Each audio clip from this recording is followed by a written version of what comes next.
Welcome to Nothing Moves Without Us, a Black culture podcast where Clifford and I talk about Black entertainment from the past 30 years.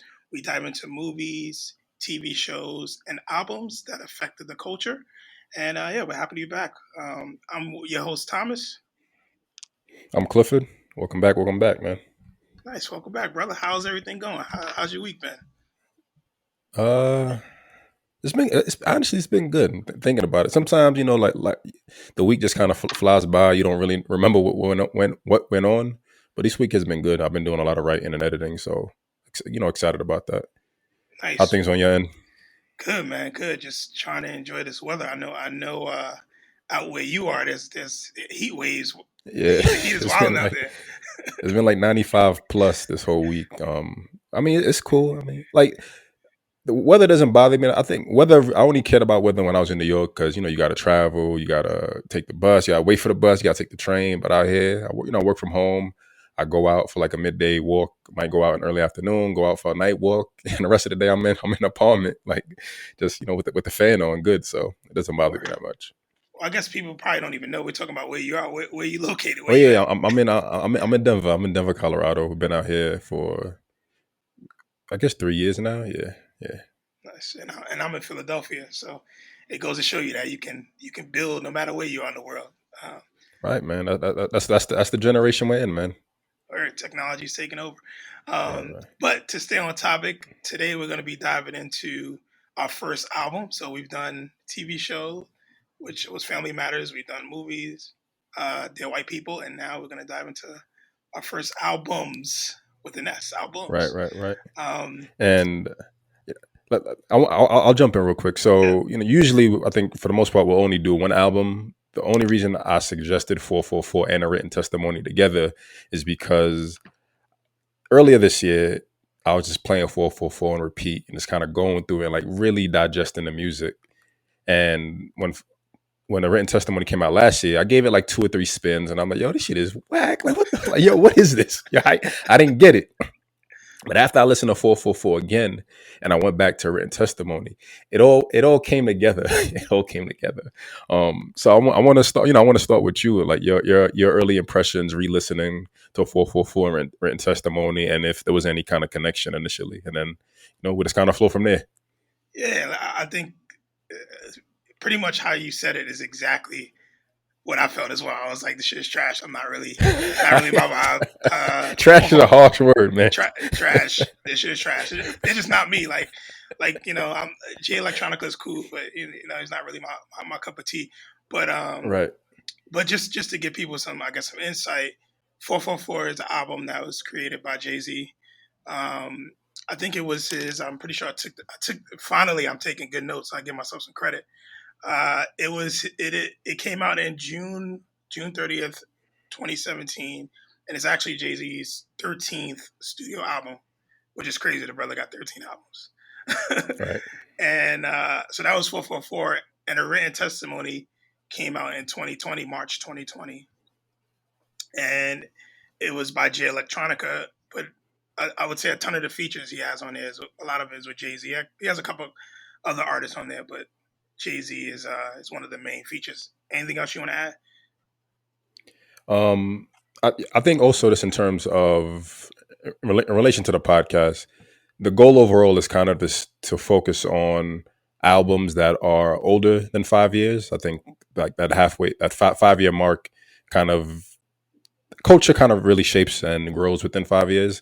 So 444 was like that 2017. It's been 5 years, and even though a written testimony came out last year, again for me it's just it's they're connected, man. Like they're connected. So Word. that'll be the only recent album that we do that's within 5 years.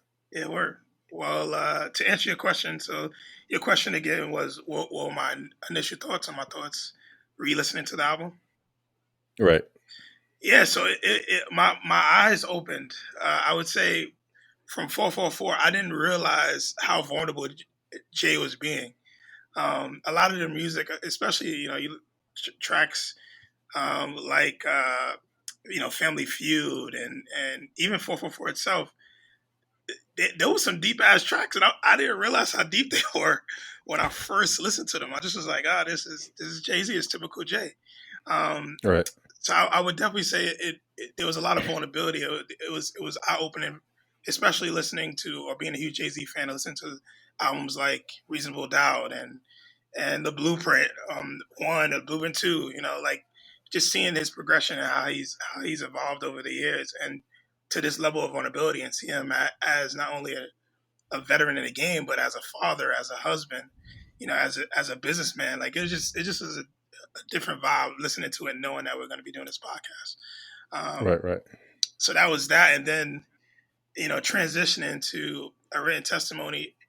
It was essentially what I wrote down, because when I first, like I said, when I first listened to it, it kind of threw me off a little bit. But when I listened to it again, I literally wrote, it took me on a religious journey through history, through love, through grief, education, like the level of significance that Jay Electronica, even Jay-Z, used to highlight, the Islamic side of it. I thought was huge, right?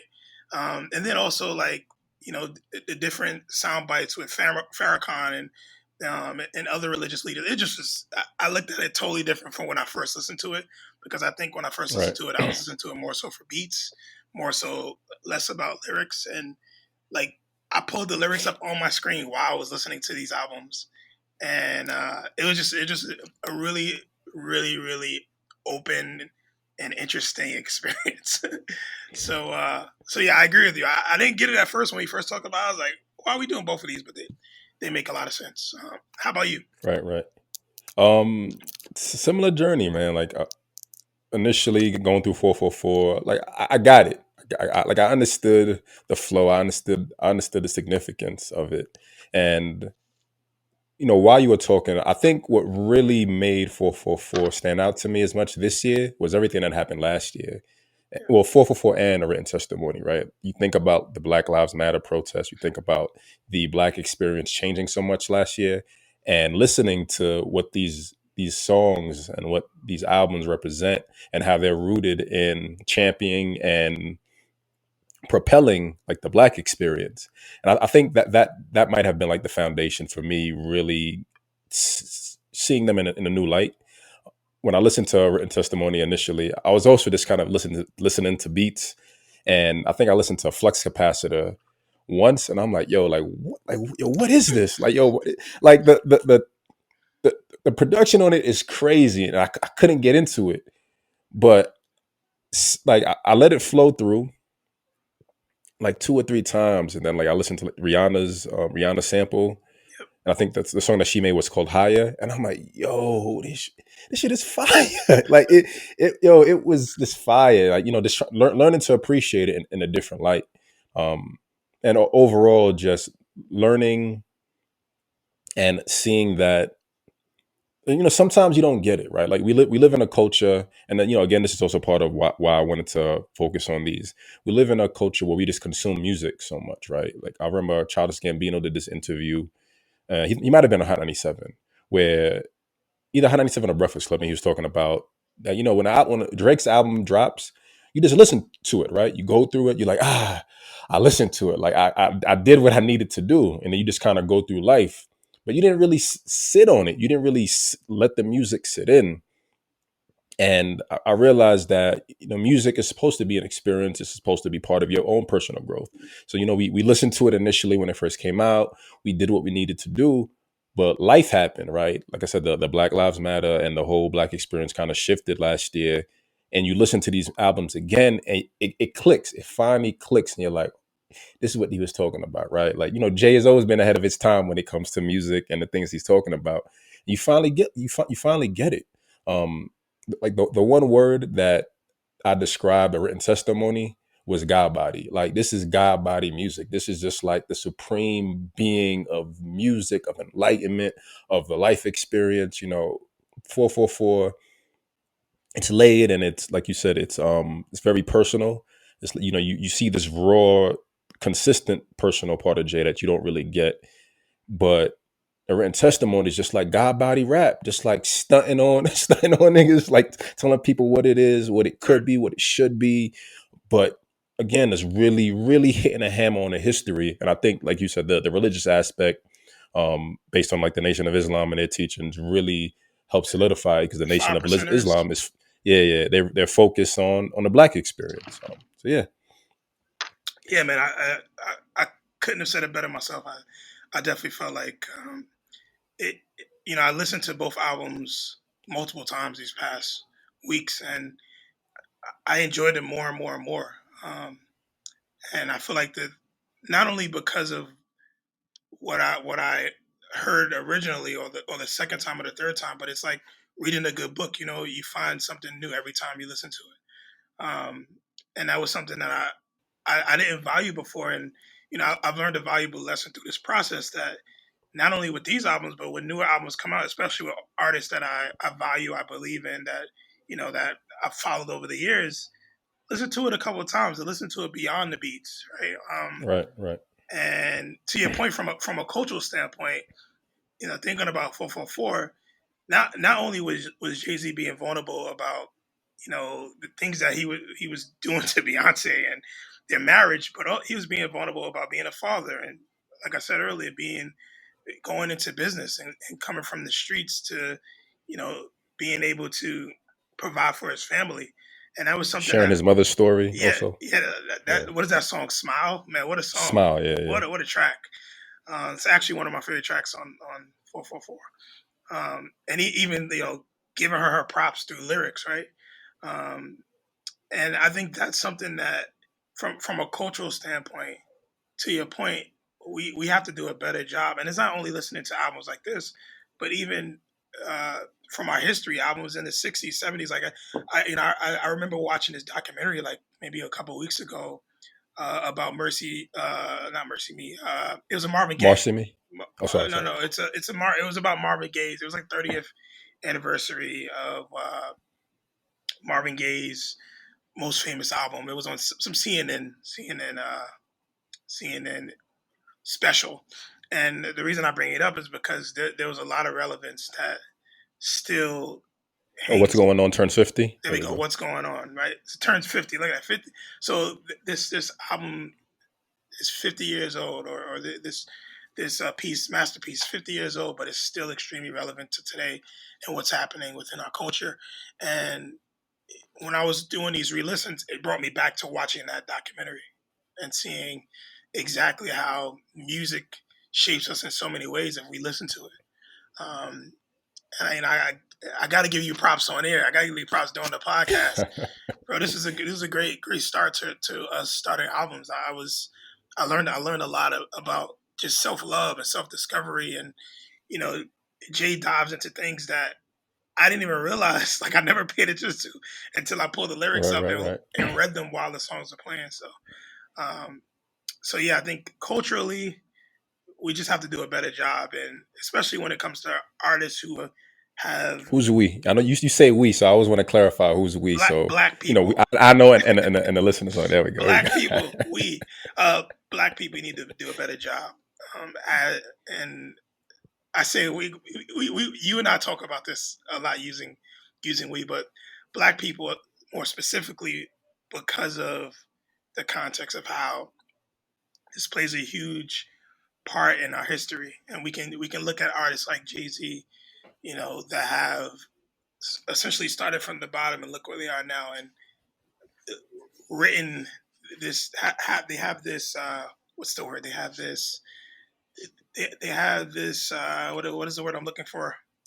They have this level of music, right? They have all these different types of music, starting from when they started to now, and you just see them evolve. Right. Catalog. That's what I'm looking for. They have a catalog Okay. of music that when we first see them, you're like, okay, this is a hood drug dealer. This is your typical artist, right? Right. Everybody's Right. a hood Right. drug Right. dealer, and then you look at how they've evolved, and you know, I'm just, once again, man, great album choices and good start. So, Appreciate it. um, Yeah. yeah, I mean, I think from what I've heard, I think what's going on was like Marvin's Gaye excuse me, Marvin Gaye's breakthrough album in terms of I don't know, I said like that. Marvin's oh man. So yeah, what's going on was Marvin Gaye's breakthrough album in terms of like talking about like social issues. I think Yeah. before he was really just talking about like romance Yep. and love and all of that. And I like that you brought that up because I feel that 444 is kind of that pivotal moment or a pivotal album when it comes to taking hip hop into another direction. You know, hip hop is a uh, we say hip hop is a culture. I'm from the school of thought of Star, from like Star and Buckwild, who says it isn't a culture, it's a genre, which I definitely kind of agree with. Right, there aren't any parameters, there aren't any leaders. It's just hip hop is as much of a culture as pop culture. Right, it's just in the times and in the moments and whatever is relevant, whatever is being um, shown is what we consume, what we love. But overall, hip hop is music and a culture or genre for young people, right? We look at what the majority of the music that's out now is, and it's it's a bit simplified, right, compared to what we know or what what I like personally, what we're used to. And I think Jay making this album, always showing the growth, always showing how life progresses, always giving you his real and his raw, offering a lot more up, but also educating as always, giving you the history, showing you the potential. It allows you to for me, it shows the potential to kind of keep hip hop ongoing, right? Um, Rappers don't have a long lifespan, right? We don't. I think culturally, hip hop fans don't really appreciate old artists, right? You always want they want the new, they want what's hot, they want what's going to make them dance or whatever's relevant within the culture. But I think there needs to be a room for the older artists talking about continuously sharing the stories about their growth and their life experience and the things they're going about, their family. Because as they've grown and we've watched their success, we're growing too. We should be succeeding, right? Like I shouldn't be listening to Jay-Z all my life and like I feel everything he says, but I'm still like just stuck in life and miserable and unhappy, right? Like I if I respect him and I admire him, I see success and growth. I listen to what he's talking about, then there should be a mutual growth on my own. And he said this, I forgot, I'll look it up in a bit, but he said this in one song, like they can't see the difference. I think change that. What is it? Where is it? Sorry, caught their eyes. Right? He said, "How can you? Come on, how can you tell Yeah. the difference I between was you and actually them?" I was actually going to bring that particular song up when you were saying that because he calls out the industry and Right. essentially uh, he talks about how the industry is changed and you I mean, you have you basically have these artists who are all doing the same exact thing. Right. So the line is, y'all body language is all remedial. How could you see the difference between you and I? Right. And that's part of like life's limitations, right? Where you just keep doing the same things over and over again. You aren't learning, you aren't growing, you aren't taking chances. And I think that's a lot of the I think that's a lot of what oppression does to us. And oppression in all aspects, whether it's racial, whether it's gender, whether it's culturally, it keeps you stuck and fearful of wanting to take chances. And I think again, like listening to whoever inspires you, right? Like whoever inspires you, whoever you've been a fan of, whoever you followed for a long period of time, and you've seen their growth. The point of the music, the point of art in general, all art is to inspire, right? Inspire you to have your name wherever you want it, right? Be as relatively important or well known as you want for your own life experience. And I think that's the language and the potential is it goes back to what we say about this listening to music just to have the experience versus listening to the music for inspiration and being like there's more, there's so much more to learn, so much more to do. I think that that's what I think it's needed in hip hop. I think we need older rappers to kind of to keep putting out music that's relevant to their fans that are aging, right? Like I don't want to listen to little baby. I don't want to listen to Lil Yachty. I want to listen to. I'm an adult. Why would I listen to a little kid, little anyone? I don't want to listen. I don't want to listen to Lil Wayne anymore, right? Like, bro, you an adult. I want to listen to adult music. I want to listen to adult rap. So I hope, like I hope the potential for this album becomes a path for more older rappers to come out to share more older stories and more relevant stories about fatherhood, about relationships as adult, being a man, traveling, like all the things that are still relevant in our lives, essentially. Yeah, 100%, man. Talking about, I guess, 444 more specifically, that the song "Kill Jay Z." When I first heard that track, the original first time I heard of it, I was just like, this dude's killing Jay Z. Like like literally in my head, I'm like, he's really killing Jay Z. But then after I listened to it and looked at the lyrics, and I really listened to it, it reminded me of a love letter he was writing to his younger self, or a letter, not so much Right, a love right, letter, right, but a letter he was writing to his younger self. Like, yo, these are the things that have happened in my life that I could have done differently, or I could have been in a different situation. Um, and just there's so many different bars in that song that when I'm listening to it, I'm like, oh, yo, this makes so much sense, where it wasn't making sense to me before.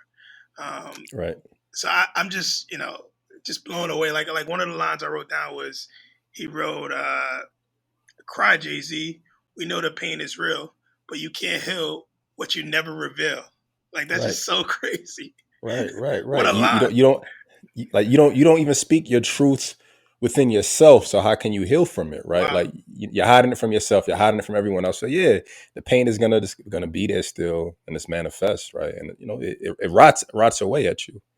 Yeah, it just, there's so many. I'm just like looking through. I've like I always do, write down Right. everything, right? But even when he talks about his scuffle with Solange. Remember that whole thing? It was all over the news, and even breaks that down. Like, I think overall, just just how, and I can say vulnerable over and over again, but it's not even so much as being vulnerable. That's one side of it.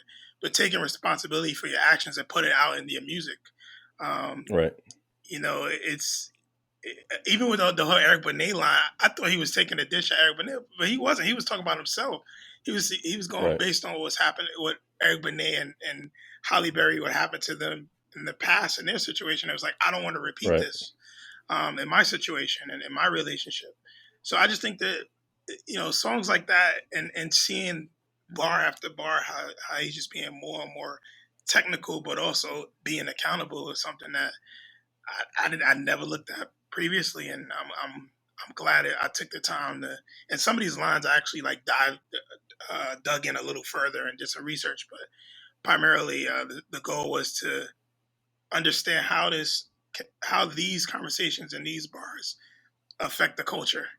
And Right. a lot of us, once again, black people, us as black people, uh, we definitely need to do a better job in looking at these lines. And I don't want to say looking at it as it's your Bible, but looking at it as some scripture or text that Inspiration, right? that's I mean, yeah, resourceful, right? It's yeah, yeah, yeah. resourceful, and can help you not go down these same paths, or get into these same situations, because someone as big as Jay Z has gone through it as well. He's human just like any Right. one of us.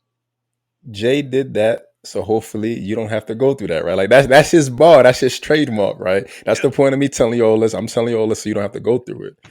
And like even going back to Kill Jay Z, and adding on to your point, it's about killing the ego and the arrogance of the character that is Jay Z versus Sean Carter, who's supposed to be the loving family man, right? So like you start off with the introduction of just getting rid of the ego, right? Rid of the arrogance, rid of the braggadocio, rid of the character, right? Because most of us live in characters, right? Most of us live through masks because it's how you survive society, right? Like it's different, like again, I mean, most specifically, right? Being a black person, right? Like, it's difficult to be. I guess I'll use the phrase hip hop, right? It's difficult to be hip hop in certain spaces, right? Like it's difficult to kind of be your authentic self in certain spaces. So you create a persona that just kind of exists, but when you let that persona, you let it go rampant, right? It overcomes who you are. It overcomes who you are at your heart. In your heart, it overcomes your nature, and you do terrible things, right?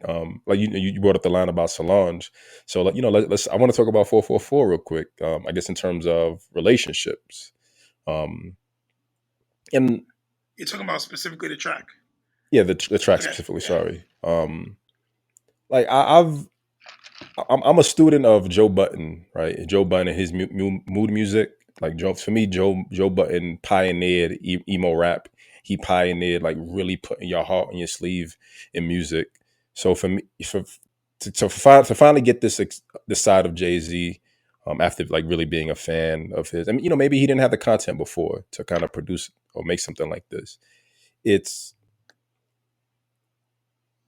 it's weird, like like the song starts off like every time Jay, and this is something I think I've heard in like interviews. Every time before he starts a verse, he speaks a little bit, but before the song comes on. Yeah. So when the song 444 comes on, right, he goes luck, and for me, it felt arrogant, right? It's like look, like and then he goes into the rap. So part of me was like, that feels like he doesn't really want to do this, but he's just doing it. But it felt, but it also feels like he's just like, all right, I'm just gonna get this out the way and put this out there for now, and then get back to like the real music. But yeah, Yeah. what were your thoughts? I mean, like, you're re-listening to 444, like really taking it in. So I literally wrote out. I think it's the last verse. I wrote fire like 50 times. I wrote fire, fire, fire, fire, because he goes into this. He goes into this deep apology. To Beyonce about all these different things, but the last hook, or I mean, the last verse, he talks so much about his children and how his Right, children are affected. Um, so what I just took down some of the bars, and he says, and if my children knew, I don't even know what I would do if they ain't look at me the same. I would probably die with all the shame. And in my head, I was like, wait, what? Like what the? But basically, what as I gone through each one of these bars, and he was just talking about seeing his kids, or knowing that his kids found out he is this type of person, right, and the person that he right, is to their mother, and what he put her through, and just seeing his kids with someone else or being raised by someone else, I just thought right. was deep as hell. He also said something earlier in the track, which I wrote.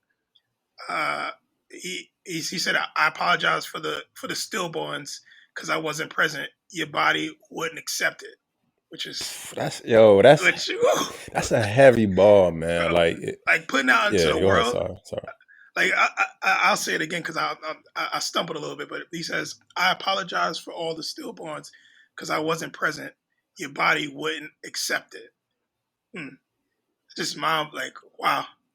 Yeah, it's it's like the mutual responsibility, right? Like you having a child with someone you love and care about. The goal is to build on a foundation and a relationship. But if the foundation isn't set and you introduce the child, then things can go awry. So I guess on his end, and Beyonce knowing like this isn't right and this isn't what I want. So the stress wears you out, and miscarriages happen, unfortunately. Yeah, Um, and it just brings me back to some of the personal experiences that I've had. Like I've never probably told you this, but in my life, there was one time I got someone pregnant one time in my life, and unfortunately, she had a miscarriage, and I felt that when he said that, it hit me, right, and it hit me differently than and mind you, bro, I've heard this song 40 times, right, but I never like paid attention to that line, and when I saw that, it reminded me of what her and I went through and how she was affected and how in some ways I was there and I was in my early 20s, but it just made so much sense for me, and And that's why that line really stands out to me as well, because not only is he being vulnerable once again, but he's also putting Beyonce out there and saying, "Hey, I can't put this just on you. This is on me as well. I wasn't Right. there fully, mind, body, and soul. So I get it. Like I apologize for that. And I definitely felt that. Yeah, I mean, keeping it a buck, man. I went through a miscarriage also, 20s, I think, mid 20s, and if yo, it fucked me up, honestly, man. Yeah, I mean, granted, like I was already, I've had depression for mad years, and having that add on to it, and me and the girl I was dating at the time, we were having relationship issues, and that was kind of at the brunt end. And I think she told me she missed her period, and she told me she thought she might be pregnant. And like within a week or two, the relationship ended, and then she sent me a text. She's like, "Oh, I had a miscarriage," but like there was no way to console each other because we decided to separate. So, and granted, right, the timing wasn't right, right. Like I understand that the time wasn't right. It wasn't supposed to happen. We were young. We didn't have steady jobs. We were still trying to figure out our lives. But the reality is, right? Like it fucks you up, man. Because life is life, right? Like you think about the potential and the potential creation and what that child signifies, what it could be, who the child could be, and all the possibilities. And yeah, man, yeah. That's all I got. Yeah, Yeah, man. It's something that was authentic, and to both of our points, we felt it. Right, we felt exactly what he meant. And it made me realize that, and I knew this beforehand, but I don't be getting excited with celebrities. I think they're human just like everybody else. But I really realized right, how much of a human he was when he shared that line. And he goes on to say in 444, he speaks more so about Blue being raised by someone else, and how that would affect him or his children in general. So, um, but yeah, that track, looked at it totally different from when I first heard it, and right. the vulnerability there. And I think a lot of it, of what I like, in terms of like going, being vulnerable and putting it out there. There's also it's a proclamation. I mean, like, this is who I was, right? Like going back to the first track, Kill Jay-Z, right? Like everything prior to you hearing this song was ego based, was selfish, was self-centered, right? You go through the tracks and here's 444. I'm telling you, like I'm putting it all out on the line. And it's like, all right, but that's old me, right? Those are my mistakes. Those are my flaws. I'm a better person now. Like, and like, especially like, you brought up his children, especially going back to his children, right? So yeah, they're going to grow up and they're going to know. Blue Ivy probably knows, his son, Sir. I'm not sure of the twins, the Sir, and I'm not sure of the daughter's name. Rami, Okay. Um, RUMI, Rumi, or Rumi, I think Rumi, Rumi. like the poet, I believe. Yeah, Rumi like the poet. Yep. Yeah, yeah, and they're gonna find out.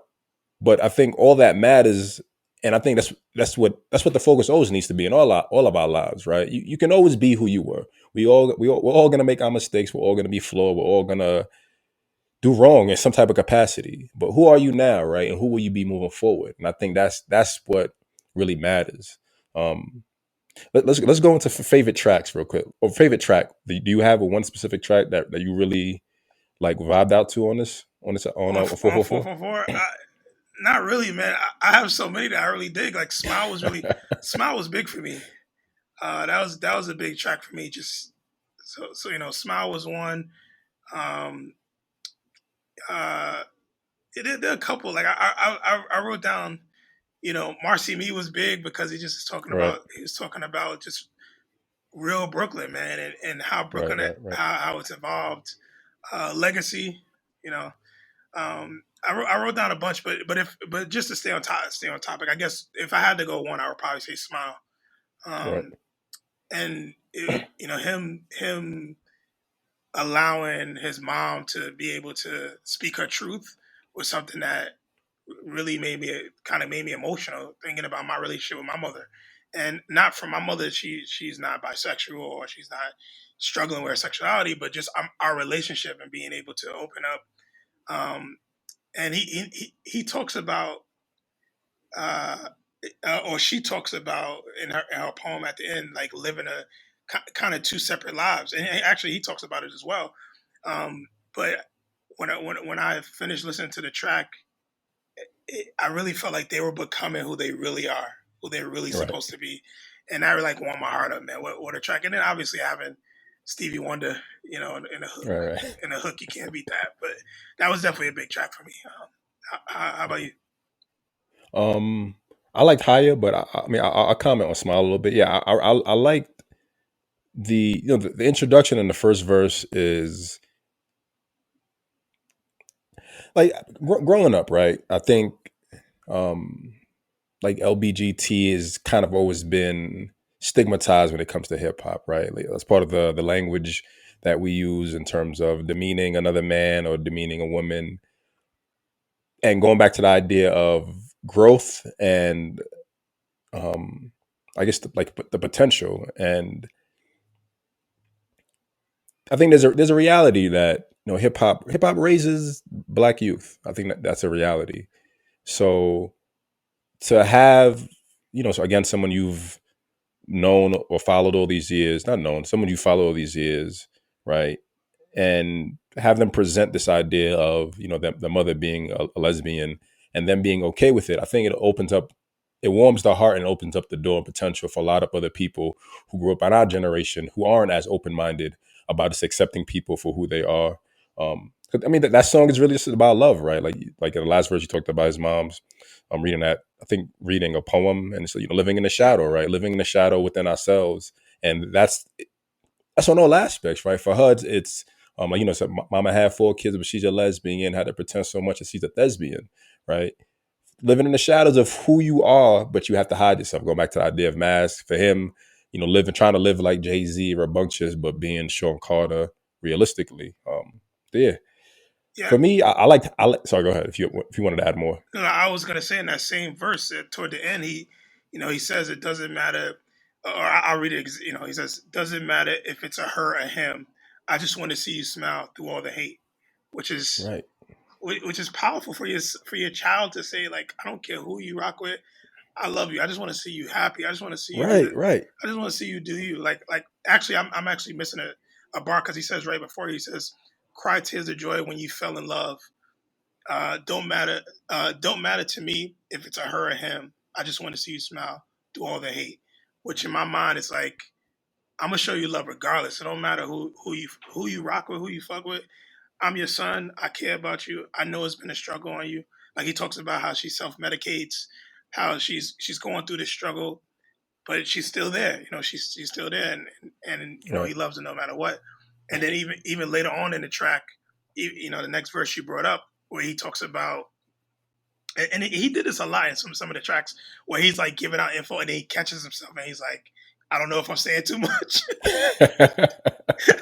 Like at the end of the track, he's like, I don't know, like I might be stirring the pot. Essentially, he always has a Right. line at the end that's like, I'm putting a lot of shit out there. I probably should stop,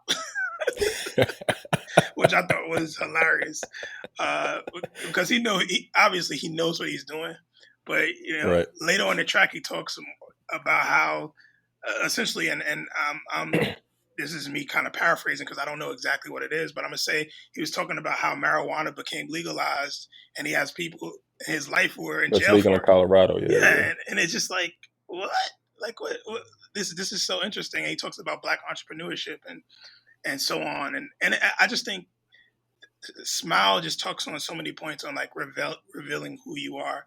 One thing that Jay always does too, before you dive into your next point, is and this is like even back in albums from the past, he always highlights somebody from his past. He always shows somebody Right. love. You could be locked up, you could be somebody from the hood, you could be somebody he grew up with, but I feel like in every one of his albums, he has people where he just shows love to, and it's not people that are in the industry.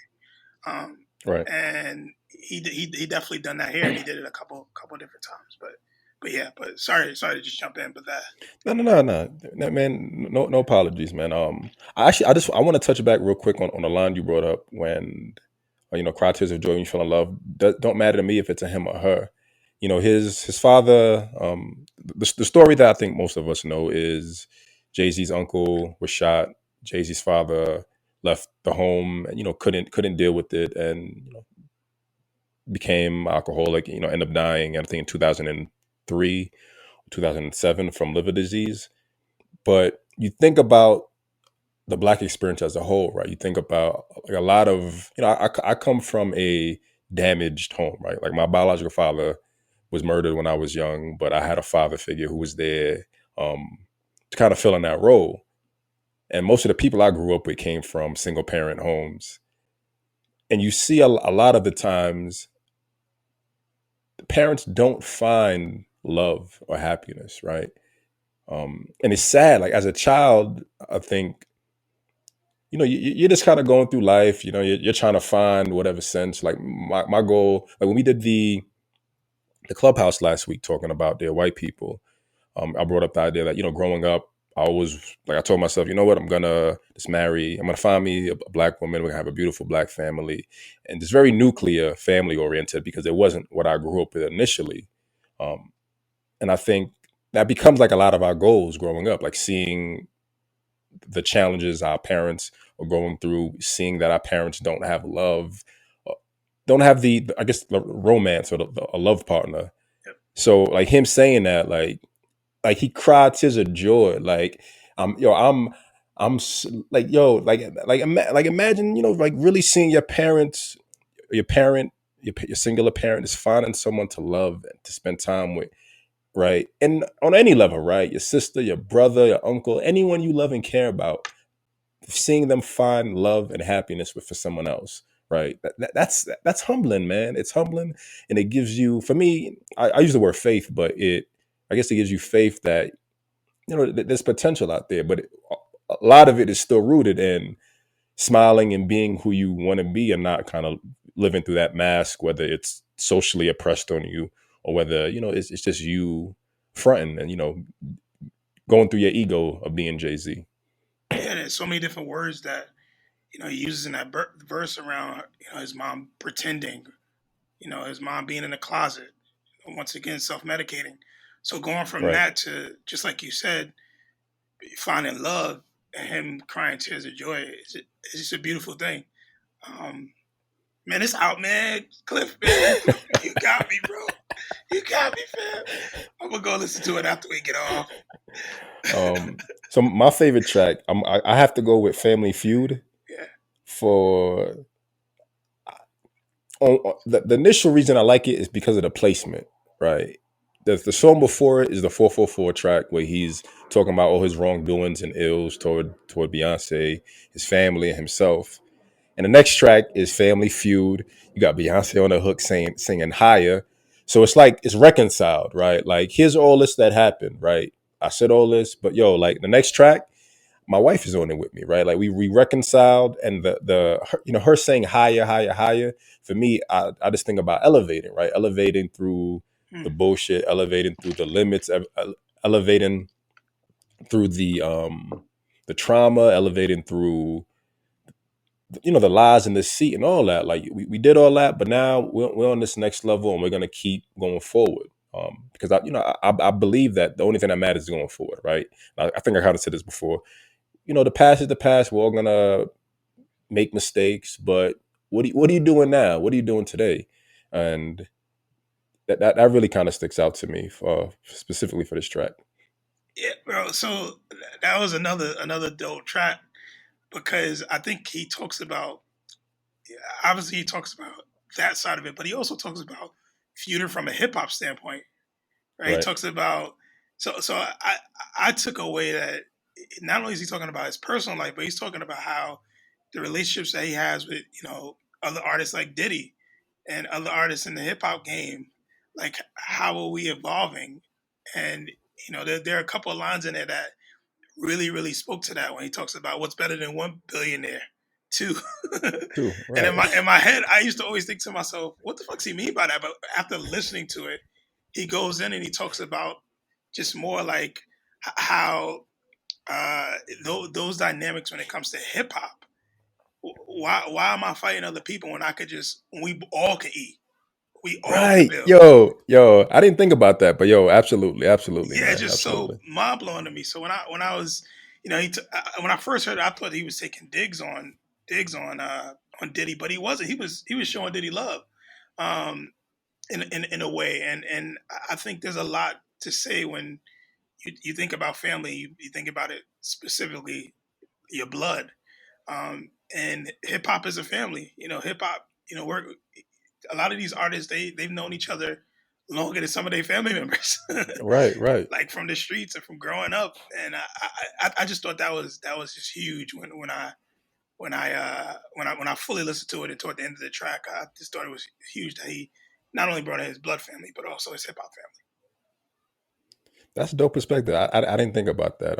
But yeah, absolutely, man. I mean, I think that's like you go back to the cliche belief that we're crabs in a bucket, and I say we're, and I feel like it's usually applied to black people. But the reality is that there's enough for everyone to eat, right? Like Jeff Bezos, what I mean, how much money does that guy have right now? Several A billion. 100 trillion billion, He might right? be in trillions. So right, and realistically, he doesn't need that, right? But it shows you that there's let's say he lost 10 billion, right? That 10 billion could be spread amongst whoever else fits into whatever allowed him to lose that money, right? Like there's enough room for everyone to eat, but we don't see that because we're conditioned to think that there's only one top spot, right? We always go King of New York, right? Who's the top rapper? Like no one goes, who's the king of rock? Like, I mean, granted, Michael Jackson is the king of pop because, yeah, like he's the king of pop because he created that genre. He created a whole new lane of music. That's why he's a king. He's not a king in terms of competing with someone else. Like there wasn't like who else was competing against Michael Jackson where like, you had to decide. Nah, it was just him. But in hip hop, there's just always this competition. It's competition. And it's rooted in the black experience. I think it's rooted in, um, I guess slavery and all of that. But yeah, there's enough for everyone to eat, man. There's enough for everyone to eat. It's just you gotta work through your shit, man. Yeah, I just looked up this particular line in the track. He says, nobody wins when a family feuds. We all screwed because we never had the tools. I'm trying to fix you. I'm trying to get these niggas with no stripes to be official. Y'all think small, I think biggie, which I thought that line was crazy. Y'all think small, I think Right. biggie. But then he goes on to say, uh, what's better than a millionaire? Two, I'll be damned if I drink some Belvedere while Puff got Ciroc. Y'all need to stop. And when I hear that, once again, it's like all this outside noise is trying to separate us, is trying to pull us apart. But nah, bro, I'm out here trying to support. I'm trying to build. And that's exactly what I saw in this. When I was listening to this originally, and I hate to say it, I literally thought he was coming for Puff. Like the first time I heard it, I was like, "Yo, what's good with Jay and Puff?" But after I listened to Right. this song and I really dived into it, I just feel like he's trying to say like, "Yo, let's build, yo, let's build." You see these NFL meetings. I'm sitting in them. Why Puff not sitting next to me? Like why aren't other black leaders, other black entrepreneurs sitting next to having these type of conversations? And you and I talk about in previous podcasts about someone like a Tyler Perry, right? Tyler Perry, he is who he is. But one thing we got to give him credit for is he's constantly building for the culture, constantly. Right. So he's the type of person that needs to be in those rooms because then it creates opportunities for all of us. That's culture. That's affecting the culture more than what any one person can do when you Right. coming together and as a strong front. Um, so yeah, I just wanted to add that. Yeah. While you were talking, I was thinking about and another aspect of it is just that we hate on each other, right? I say we like I mean, and I say these things with the mindset always is that all of this is like conditioned, right? It's not that we just innately do it because that's who we are. It's the life circumstance, and it's the oppression and the racism and all of that. Everything that we're birthed to into the Black experience causes us to see other Black people as competition versus thinking like, I'm gonna build with him, right? I'm gonna build with him, right? Like we building, right? Like I look at you, and I think that that's why we vibe, right? We look for ways to build. Like we've been talking about it for like 10 years. Like we got to work on something. We got to work on something together. And down the line, right? Like this is what it becomes. But a lot of the experience is just hating or like, oh, like why he's doing why is he doing that, right? Oh, he should do this, he should do that. And it's like, what are you doing though? What have you done? What are you doing? What are you planning? What are you providing for the experience? What are you doing to elevate the culture? Um, so like you use the NFL example, right? He's there as a, I mean, like part of, I can admit that I'm biased when it comes to Jay, right? I always see everything he does in good faith. Number one, because he's from Brooklyn, I'm from Brooklyn. There's that innate bias there.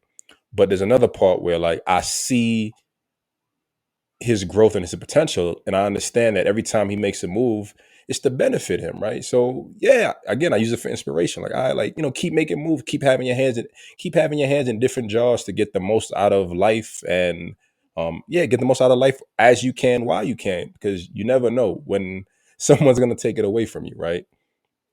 Um, I lost the thought, but yeah, that was mostly it. Just like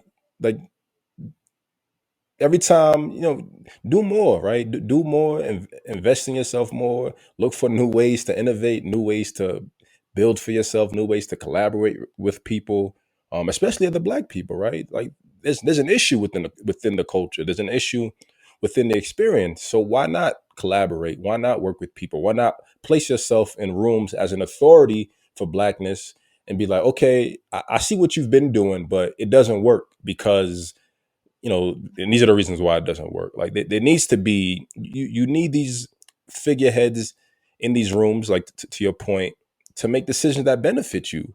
Because if it's just a bunch of white men, a bunch of white people, a bunch of white women, you lose out on the opportunity to bring more culture, more identity, and more innovation into different fields. I think. Once again, 100%. I think some of what you just shared is a lot that's in the story of OJ.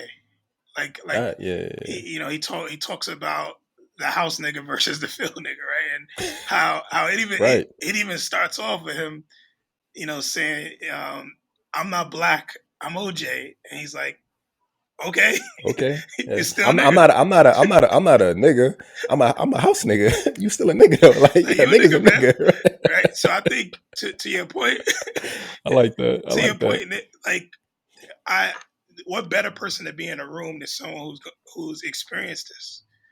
Not only being in the room, but also being able to share perspective that these other white people or other people that are in this position of power have never gone through, have never experienced, and to have someone in the room that's gone through this, someone in the room that can speak to it.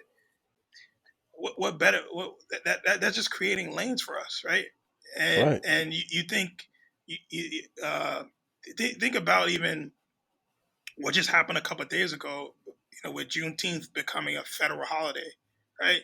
That was something. Right. That was something that has been pushed for like tons of years, for decades and decades and decades, and now it's officially a federal holiday. And sometimes we have to go through, and it sucks as a Black people that we have to go through this, but we have to take small steps to get to a point where we have something that's rewarding, right? And you know, Right. we're not we're we this particular episode we're not talking specifically about Juneteenth, and but I would love to ask just because I think it's an important time. What are your thoughts about Juneteenth becoming a federal holiday? How do you feel about this? And I'll share my thoughts as well. But what do you think? Um. I didn't. It's funny you asking me this because I thought about it a little bit. I didn't think we get into it. Um. I think it affects culture. So I think it. So I'm on the other side of it. I don't think it. I see the. I so like I'm I'm always I think big. I think big. I'm a big picture idea person, right? Always. I see the significance for it. But I don't think it adds. I don't think it adds enough to what the Black experience has been missing. Um, I think what so before before Biden became president, are you familiar with ADOS? ADO, no. ADOS, descendants of slaves, and just African Americans who live in the U.S. or African Americans who are descendants of slaves, Okay. and they were pushing for reparations. Um, and yeah, I mean, absolutely. I think that's been the talk for centuries, right? The 40 acres and the mule, and finding a way to give Black people relative reparations for the work of their ancestors. I mean, African Americans, rather, excuse me, not just Black people. Black people is just a general Yeah. term. For African Americans specifically to get reparations, whether it's from the United States government. I've heard the talk that African nations should also give reparations because they're the ones who sold Africans to the European nations Yeah. to become African American slaves. So yeah, everyone's at fault. Like I believe everyone's at fault. But I think these small gestures become a I guess smoke and mirror. Like they be their way. I think they're a way to kind of pacify, right? You look at the events of you look again going back to like last year. You look at the the movement, right? Not the organization, but you look at the Black Lives Matter It's a movement, whole nother and episode. you look right, and you look at the progress. You see the growth. You see what's come out of it, right? Like there's so much fire. There's so much fire in the Black experience now, right? There's so much fire underneath just a lot of I mean mostly African Americans, Black people in America. And like last week when we did the clubhouse, we had a Black guy from Italy telling us I forget his name. If you remember, please add it. Aiden I believe. Yeah, Aiden. was it Aiden? Yep, that's Yeah, and correct. he told us that what we do in America as Black people is seen throughout the world, and it inspires other Black people in different countries. It makes them feel good to know that Black people in America are progressing and fighting for what's theirs. So we talked about responsibility. There's I believe in a cultural and a social responsibility to an extent, but I think there are more important things to signify, more important things to push for just a holiday. And I don't mean just a holiday to kind of remove the experience from anyone. Like I'm a Haitian, like I said, I'm a Haitian American. I wouldn't be here if it wasn't for the sacrifices of African Americans in this country. I'm grateful for that, man. I'm forever grateful for that. But I also have a different perspective on like potential and granted, I should be worrying about Haiti, right? I should be, I'm talking about the African American experience here, but look how Haiti is. But Yeah. I'm here, and I'm part of it. I want my children to be part of it. So I'm going to, I'm going to be objective, and I want to be in a space where the policies or the growth that we're creating for the Black experience benefits everyone. Again, looking at big picture ideas, and also doing some type of work for Haiti. Yeah. So yeah, I know that was a bit, No, but that was good, man. what's on your perspective I appreciate you for sharing. Juneteenth? I'm a little cynical, as you know, with these things. So I can't lie. I gotta be real, and I like that. I like that. because I am. I'm just the type of guy that I think it's nice that the government gave us a day, but and Juneteenth represents what it represents for slavery and for the end of slavery. Specifically, it doesn't represent the end of slavery, but it ends like I guess the official end of slavery. Like the awareness, the collective Like awareness that it made it to the entire country. right. As far as the end of slavery, and then you think about back in those days, they didn't have cell phones, they didn't have, the mailman wasn't delivering, so it took a little while to get down to Texas. But I bet even if there was like mail, still right? take Like yeah, or they would throw the mail away. They're like, I don't want them to know that they free. Like I'm gonna throw it in the garbage, suppressing right? us, yeah. But Right. but quite honestly, and I hate to be this guy, but black people still dying. Cops still killing black people. Um, it bothers me because you and I talk about every time you and I talk about black people being killed in America, no matter what happens in the NBA and the NFL, I always end our conversation with black people still dying. And I think that instead of a federal holiday, there should be more legislation. There should be more focused on policing. And these things are happening, but they're happening at such a slow pace. Um, and that's just how I feel about it. Like I think that it's cool to have a federal holiday that gives us back some some some awareness, or spreads awareness to people that are not familiar with uh, of what we've gone through as a people. But Right. black people still getting shot and killed. And don't get me wrong, even if there was legislation, even if there was policy, black people still be getting shot and killed. So I don't want to say that it's going to stop, but I think if there was more focus on it, if there was more, uh, if the president got on TV and signed a bill, and signed a bill saying that if an officer kills a black person that's unarmed, they're going to prison. Trust me, that that'll change some shit. Um, you and I have talked about athletes and their responsibility and some of the things that they do. Wearing shirts, putting Black Lives Matter on the court. Okay, like that's kind of how I feel about this Juneteenth. Like, okay, cool. Performative, right? Yeah, it's just to Yeah, yeah, give us a give us something to just hone on and not worry about the big picture. Um, but to your point, I am very thankful, and we talked about it during the clubhouse and around what I feel my social responsibility is, and I said I don't really feel like I have a responsibility, but then I feel like I kind of wishy washy because essentially I do based on how I live, right? Based on I peeped. I yeah, peeped. so I kind of took both sides, which I realized later on, like yes, I have a social responsibility, even though I may not look at it as the responsibility. It's just my life, how I live my life. It's Right.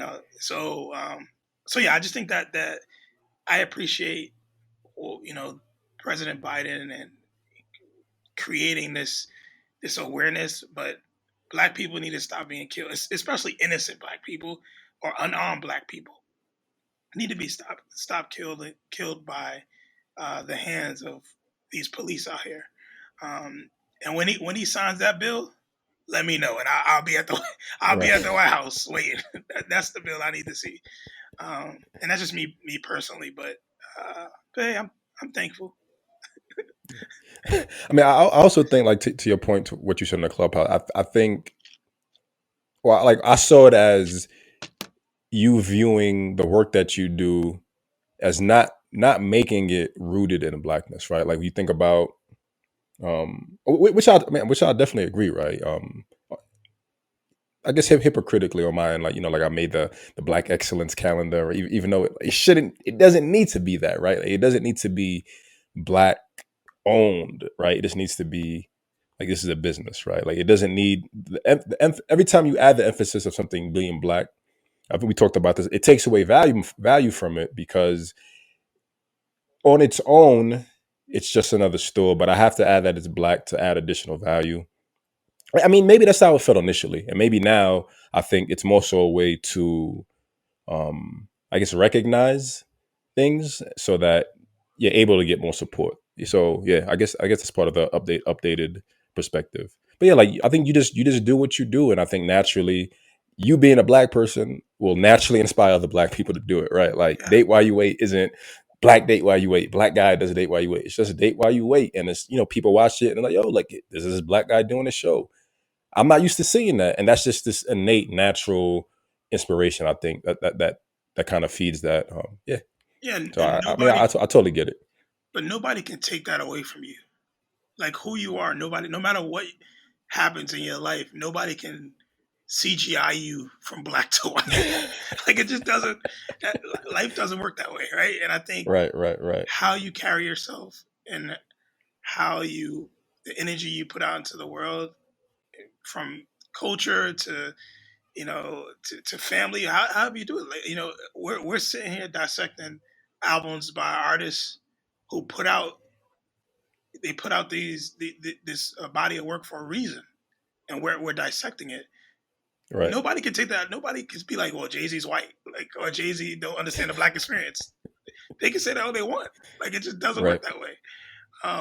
And that's something that I'm really I take a lot of pride in, because I think at the end of the day, no matter what I do, I'm an example, and that example is only led by what I continue to do as I build my life, build my family, build my Right. culture, build my history and legacy, and so on. So you're spot on. Um, but yeah, When sorry to jump off. I think we should dive into to more of. Rent Testament. Yeah, I think we should dive in. Yeah. I guess you know a little bit more about the album than me. What it sounds? Do you have a question you want to ask, or you just want to dive in? I should real quick. I Yeah, forgot that 444 is fully 13 tracks. There's Adness, and I think they're only on Tidal yeah, on Jay Z's platforms. yeah. Like I have Spotify, so I totally forgot. It's Adness. There's Blues Freestyle, which is a song that I love. Like I love when I heard it initially. So I gotta find it and listen to it again. And there's Many Faced God. But I mean, maybe we'll talk about it in the clubhouse next week. Yeah, I A haven't. written test. Go ahead. Sorry. Oh no, I was gonna say I didn't get a chance to listen to the three tracks either, because I don't have title either. So Yeah. I'll find the They're best also one. they're on YouTube also. Yeah. I think he did videos for every song or Okay. majority, but I know those three definitely have videos for them. Cool. Um, a written testimony, man. Like, Jay Electronica, man. It's was it Exhibit C? When it's been a while, man. Like we as a collective, I think like the hip hop fans have been waiting for some heat from Jay Electronica for years and years and years. And when this album first came out, like me listening to it, I didn't get it. Like I heard Jay-Z on the first track, excuse me, on Ghost of Soldier Slim. I was like, all right, cool. Like, he got a feature from Jay. Like, yo, anytime you see someone get a feature from Jay, like, like this person's official. They made it. All right. The next song, Jay was on it. And then the next one. And I'm like, what is like, yo, what is this? What is this? So Jay's on 8 out of 10 songs. One is the overwhelming event, which is the intro with Honorable Minister Louis Farrakhan speaking. And then Fruit of Spirit is just Jay Electronica on its own. I don't, like I said, man, it's just God body rap. It's just God body rap. Like it's a very nice pivot from 444. Like we get the solemn, and granted 444 has like Bam, which is high energy, and there's Jay still shit talking, but this is just like a different level of it, man. Just a different level of it. Jay raps in, I think it's The Binding. He said, I listen, I named my son Sir, so you got to call my son Sir. That boy already knighted. He ain't even out his rumper. And it's like, damn, like, yeah, like I felt the way, right? Like if I see this little kid, I got to call him Sir. Like he's sonning me, right? Like, and that's part of what I've always loved about Jay as an artist, right? There's the education, there's a lesson, there's a rap, but he's gonna son you and disrespect you to let you know that he's better than you, and every right, and he should feel that way, right? Like he in Flux Capacitor, he rapped, why should I not have a watch like a Saudi prince? And it's like, yeah, like you've worked hard, you deserve a bezeled out watch like a Saudi prince. So like I listen, I think realistically, I didn't tune in. I didn't tune in that much to Jay Electronica's verses. I think The Binding was the only one that I really liked when he flowed. When I look inside the mirror, all I see is Mars. No, hold on, let me find it real quick. If you want to add anything, go ahead while I Uh, look this up. yeah, as I said earlier, it was a religious journey for me. It was real spiritual. I thought there was a lot that Jay Electronica said that I didn't quite understand, because I'm not familiar with you know Islam and that faith. But I wanted to to I literally wrote it down. I was like, I need to look into this. So it was like an Right. education for me in one way, and some of the things that he was saying, it reminded me a lot of how Jay was sharing some of his journey on 444. In addition to that, too, I don't know if you felt this way, but every feature, I don't know every single one, probably 7 out of the 8 or 6 out of the 8 on this album. The way Jay came in wasn't just like the next verse. It wasn't just like here's the next verse. There was either a line that Jay Electronica started and Jay Z came in to finish it, and that's kind of how Right. I felt. I felt like every single feature, it wasn't like he was featured in the hook and that was it. He It's came like a in, collab yeah. album. Yeah. It was really special the way they did that.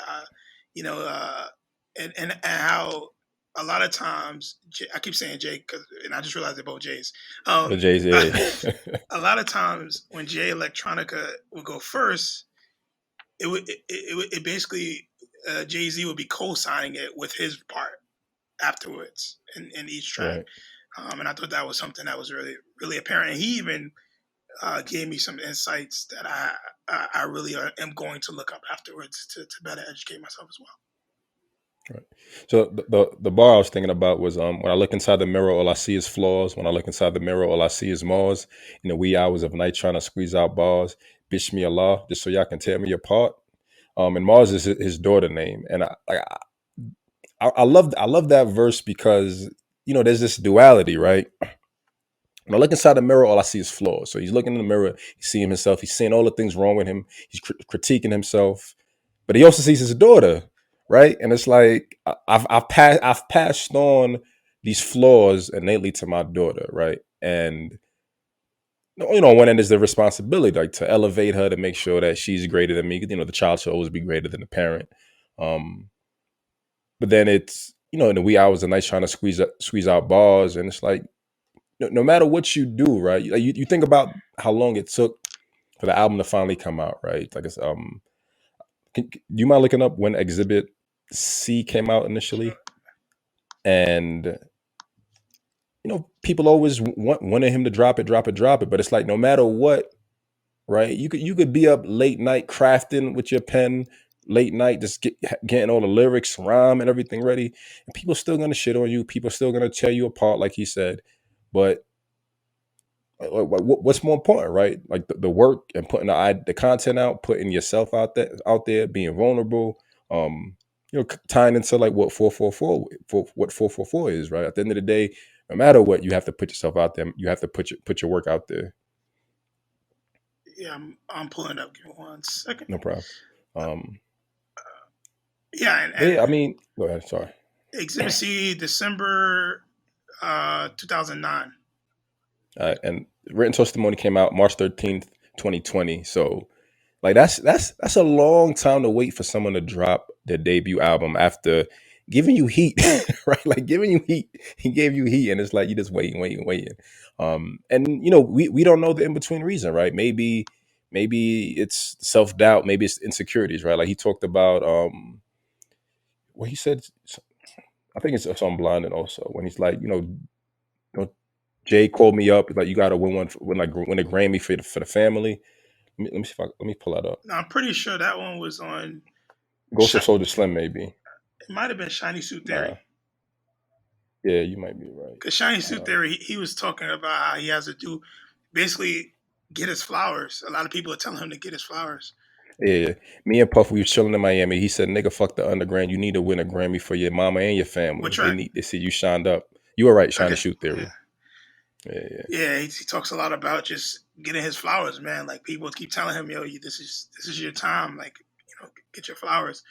Um, but even what you were just saying, like t- time matters, right? Like what I learned about this whole album is that a lot of times people want you to rush through things, but you're just not ready. Just like you and I talked about taking our time to collaborate and work on something that we're both passionate about, something that we really love. We've had these conversations over and over again, but look where we are now. And, Right. allowing time to manifest to when we're ready to do what we do. And I think I think at first, like we were saying, I didn't really understand the album, but as I dissected it, I realized that it's a great piece of. This is a classic piece of work. What he Yeah. put out is classic, and I looked at some of the reviews and what critics were saying, and people were shaming him for really for overusing to them overusing uh, Minister Farrakhan and sharing that side of his faith and I kept thinking to myself, fuck off. Like, this is his Right. project. This is like, you don't have to listen to it if you don't like it. Obviously, critics get paid to critique, but um, in my mind, I just was like, who gives a fuck? Like, this, if you don't like it, don't listen to it. But I obviously when I first listened to it, I was all for the beats. I was all for the. Then I started to understand the lyrics as I dissected this. And once again, man, you bring up great points. Like, yes, it took him 11 years, 10 years to come out with another album, but I'm sure he is, and I've read some stuff about him just being, this is what he wanted to put out. Right. It's his project. And like again, connecting it to the timing, right? Like it came out last year, March 13, 2020, before like the movement, the Black Lives Matter movement really started happening, right? So again, you like I think about this energy, right? I think about the energy. I think about the foundation for what this album represents, and I talk about potential. And you look, we like I said, I listened to it before all of the events happened, and it didn't click. But after blackness, after after you become, maybe it's a I got it. Going back to story of OJ, right? Sometimes you disassociate yourself with your blackness. I think maybe I'll speak for myself. I think sometimes I disassociate myself from my blackness, right? Because I just want to live, right? I don't want to live under an umbrella. I don't want to live under labels. I just want to be a person, man. I just want to be a person and do what I want to do. But the reality is that that's not what it is, right? And that's not I'm a how the nigga, world sees right? you. Like, The world doesn't right, see you that way. right. So going through the events of last year, I went to protests. I marched. I felt like, yo, like this is dope. This is important. Until it wasn't. Until the narrative shift, and I saw the okey doke. I saw the game being played, and I said, all right, fuck it. But I listened to the album again, and it reintroduced me to all the potential. There's why'd I lose that song? Hold on. I think Never Ending Story. I'll just go into my favorite track, Yeah. Never Ending Story. Well, one of them. I got a few. Never Ending Story. Jay's second verse, or Jay's verse, actually, excuse me. But it's the second verse from the song. And he's rapping about just, he said, all right, I'm a miracle born with imperial features. I'm a page turner, sage burner, Santeria. And when I listened to that first bar, that first half bar, I'm a miracle born with imperial features. I thought about like the three layers to it, right? There's I'm a miracle born with imperial features. There's him talking about himself being Jay-Z, born with imperial features. There's original man, black man, being the originator, right? Being the original king, original, gods of the earth. But there's also just like the human aspect, right? Humanity within itself is a miracle, right? Miracles are just like, I didn't expect this shit to happen, but it happened. But here we are as humans living. And I felt that. I felt that. Later on, he talks about, white Jesus, right? He says, they'll cut off the nose to spite their face. They'll steal your Jesus. I can't tell had he white. That blue-eyed version is make believe stuff. She throw me out the house to say, ye deliver us from this heathen. I say that to Miss Tina. She sneeze at son per photic reflex. They both had straightening combs. Little did they know I hold the heat necks. And that's just, talking about, they made Jesus white. And then he's trying to educate these black women and be like, yo, Jesus wasn't white. So they kick him out the house. And they say, God, deliver us from the evil of this man. But then he touches on the fact that they straightened their hair up, right? To fit into what white acceptance is, the stereotypical whiteness. Which isn't, that's a layered perspective. But he ends it saying, "I'll hold the heat up.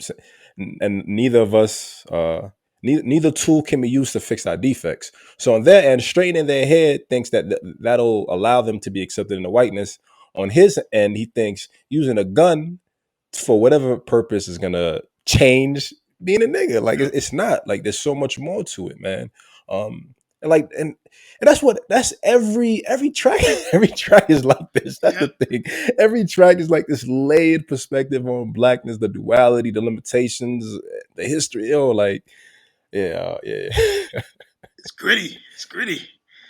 Yeah, Uh, man. I like that. I like that. I like that word. It's gritty. It's gritty. Yeah. yeah. So what popped into my head too is I had two tracks that really stood out to me. I can't remember the name of the last track. I don't know why it's slipping my head now because I had it in my head. But the first one was Ghost of Soldier Slim, Right. and I literally wrote down the track represents the warning. Like it was like the warning. When I listened to that whole track, it was like, yo, this is the warning. I'm letting y'all know. So get your shit together. But there's a specific line that said, and I don't know if it was, I can't remember if it was Jay-Z or Jay Electronica. I'm pretty sure it was Jay-Z. I should have wrote it down. But he says, my ancestors took old food, made soul food. That Jim, was Jay Z. yeah, Yeah. he says, Jim Crow, this is so hilarious to me. Jim Crow's a troop too. He stood his own, he stole his own music. That's the blood that goes through me. So if you assume it, Wait. I just want to correct it. yeah, Jim Crow's a troll too. He stole the soul music. Jim Crow's a troll too. He stole the soul. That's actually what I did not write. Okay. So that's good that you corrected me. That's the blood that goes through me. So if you assume it, I can never sell my soul. And so they sold their soul to me. And in my mind, when I heard that, I was like, this is the warning. Like literally, Right. this is the warning that Jay is giving out, saying, "Yo, this is my ancestors were in a situation where they were given this, and this is what they created, just based off of everything that was going on in those times. Right. And now look at me, right now look where I'm at." And I think overall, when I listen to the entire album and each part, I think to your point, every single verse in this on this album literally hits differently. But there's a straight point around blackness, around this pride in it. I feel a lot of Right. pride when I listen to it. Like once again, it's religious, it's spiritual, and I break it down as I talk a lot about mind, body, and soul. I really feel like 444 was the mind and body, and then you come over to testimony, and that's the soul. Right. Like Um, you said, it's religious. Yeah. yeah, Absolutely, man. Absolutely. um, and that track was really dope. And then the last track, I can't remember the name. I just wrote a bunch of tracks I really dig, like uh, Shiny Suit Theory was dope. Universal Soldier was fire. The way that started was fire. Yeah. Yeah. But I don't know what the last track is. Let me take a look. You have the track list up?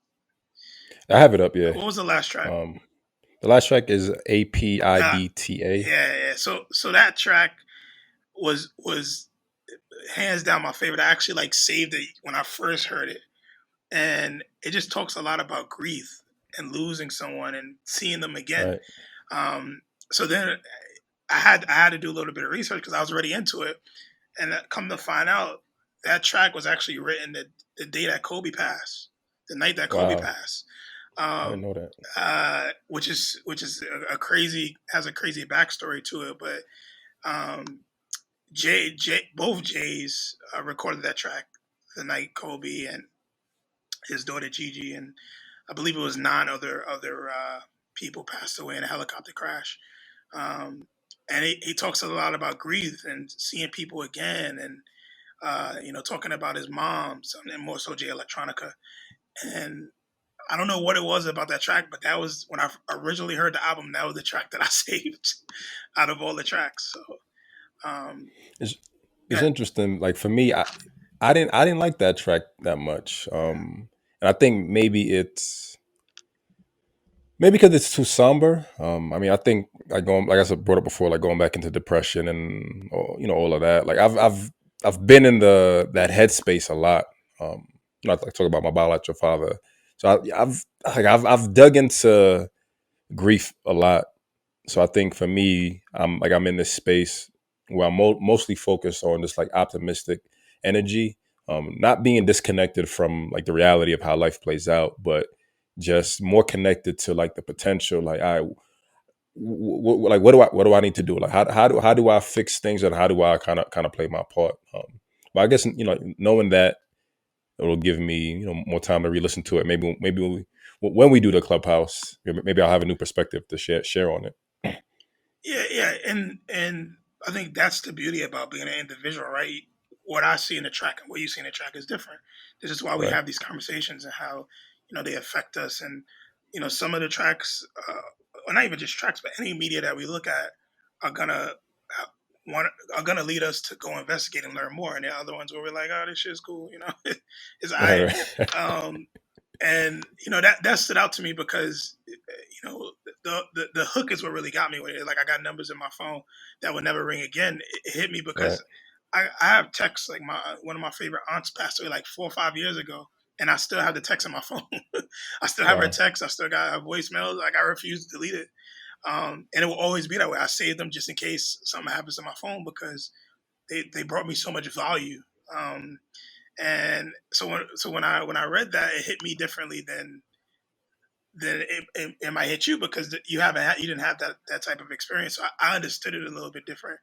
Um, Right. and like I said, that's the beauty in us having our own experiences when it comes to what we consume and what it means to us and how we value it. So yeah, I really love the track. And like I said, this album overall, when I first heard it, was like I said, I got to stick to it. It was trash to me. I was like, this is I don't really trash. I listened to like 4 tracks. I was Right. like, Right. Right.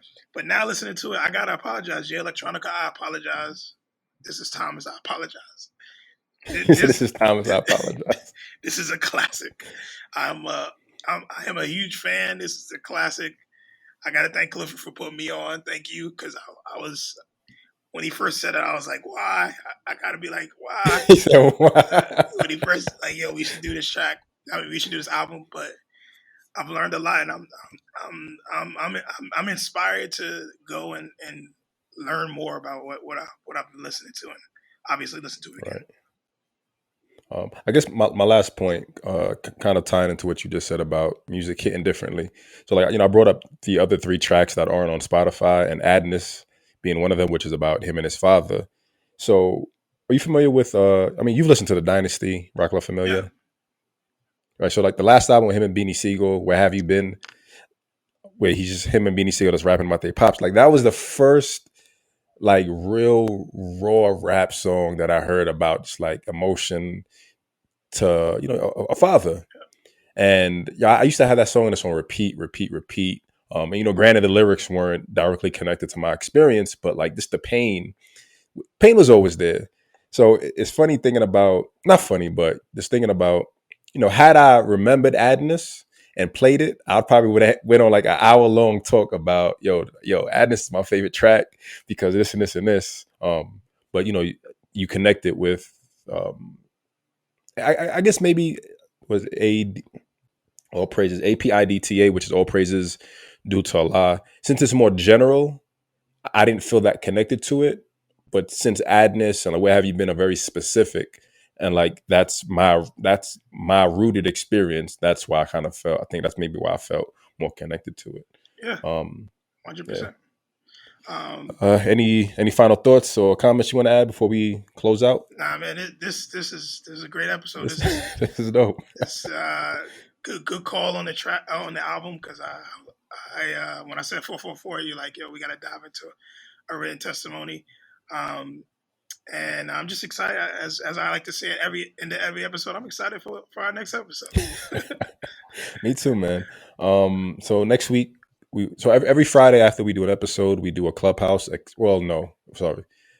Yeah, next week we're doing a clubhouse for this. Next Friday, we usually do it around 6 p.m. EST Yep. for you. Yeah. And you can join our club. It's called Nothing Moves Without Us, a Black Culture podcast. And after that, we're doing a different world, right? We're doing a TV I think series, a that's different next. world. Yeah, man, it's gonna be Yeah, exciting. man. Woo. Yeah, it'll be interesting to watch it again as an adult, different perspective, college years, having gone through college. It'll be fun, man. It'll be fun. Yeah, good job today. And I just want to show you love, bro. Give you love for obviously you and I, we have these conversations off air, offline, but you know, being vulnerable in this right and sharing our experiences, especially with dating and growing up and becoming men. This is something that you know that this is real shit for us. We're not Right, this ain't no we're not sugarcoating this. This right, podcast right, is right. something that we take very seriously. I really appreciate you being open and sharing your experience, and even with, like I said, with your dating and losing someone dear to you in some of your relationships. Like that's huge. So thank you Right. for that. Oh, definitely, man. I mean, honestly, I think you kind of set the tone because you initiate. I know we piggybacking off of each other, right? Like, I'm giving you props, you giving me props and all that, but you kind of set the tone when you shared your relationship story, and sometimes we need that, right? Like sometimes we kind of hide out because like you might have a story, you might not want to share it, but you being vulnerable and open about it allows me to kind of share, and I'll take it as far as I need to in terms of being vulnerable and open, and yeah, I think that's what it needs to be, right? Like that's us connecting our real life experiences with these stories and how to influence them. So grateful for you, man. Grateful for us always getting on this mic and this these weird conversations we end up having, man. Uh, It's like these dope perspectives and tangents. Yeah, yeah. All right. You got anything else?